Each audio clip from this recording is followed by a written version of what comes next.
Annette at Wild Heart Ranch Wildlife Rescue. Today I'm going to show you a new product that is getting ready to come out on the market for wildlife rehabbers in about 6 weeks. I was asked to try the prototype because we have a newborn raccoon, and I've decided that I love it, and I am doing the demonstration so that you can see why it's special, why it's safer for raccoons, and why I'm so in love with this product. This is made by the same person that invented the Miracle Nipple. A lot of us are using it and love it. This is for raccoons, and so far we've only used it on a 2-week-old from 1 week to 2 weeks, but it's got several different features to it. I'm going to show you first of all how it can be used. As you can see, it's a very soft plastic. The base is very solid, okay, but the nipple is very pliable. It can be used on anything. It can be used on a 1cc syringe and a 3cc syringe, a 5cc lure lock,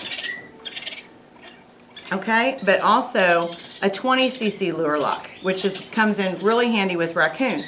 The problem with raccoon babies, well, let me show you here real quick.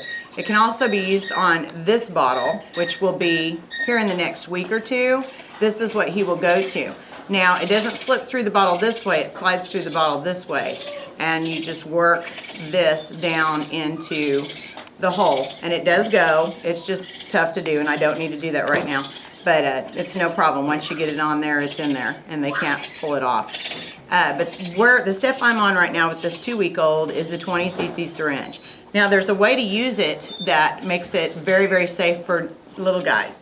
And another thing that excites me is I've raised hundreds of puppies and tiny breeds and newborns, and this will be amazing with puppies.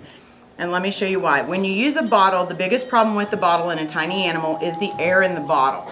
When they suck the air and the bottle is pulling on them and air is going up into the bottle, there's no vacuum. There's no way to control the flow of the milk.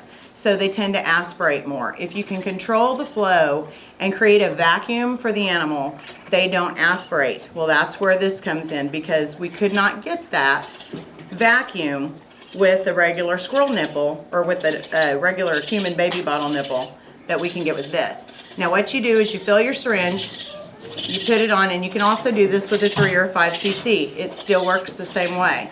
And then you purge it and get all your air out, okay? All my air is out. Now I've got a vacuum, and I also have control. Then you take the screaming baby raccoon. He has already eaten this morning, so don't feel sorry for him. Now what I have is a feeding syringe with a vacuum, and he can seal on the syringe. Now if I stop pushing, it stops flowing. He cannot get enough suction to pull that out.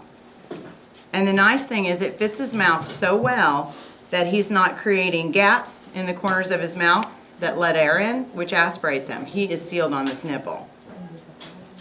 And your puppies are going to be the same way. Won't work for kittens. I think it's too big. Maybe for older kittens. But what I'm seeing is foxes, coyotes, raccoons, puppies, possibly even tiny bear cubs.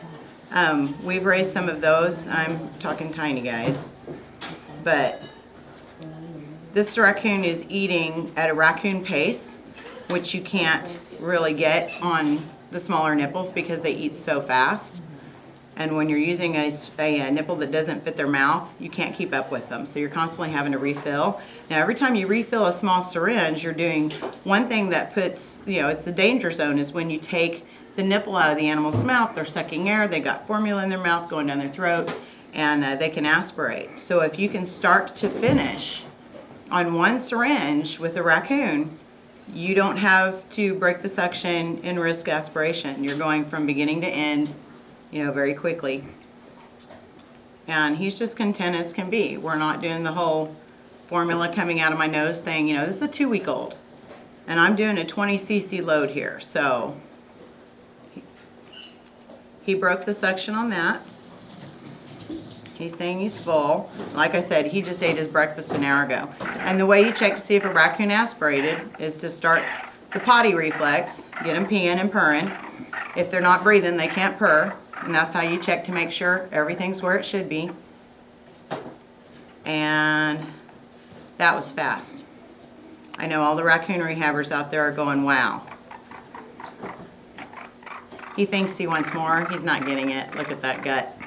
But anyway, I'm really excited. This video is going to be used to demonstrate this on our Wild Heart page. I'm not getting anything out of it. I am just excited to be a part of testing this product and getting to be one of the first ones to use it and getting it out there to the rehabbers. It's got my seal of approval and it's got his. And this 2-week-old just ate a meal without any problems. And it was quick. So I'm in love with the product, and I hope everybody out there gets them some of these and gets ready before next baby season. Thanks for following.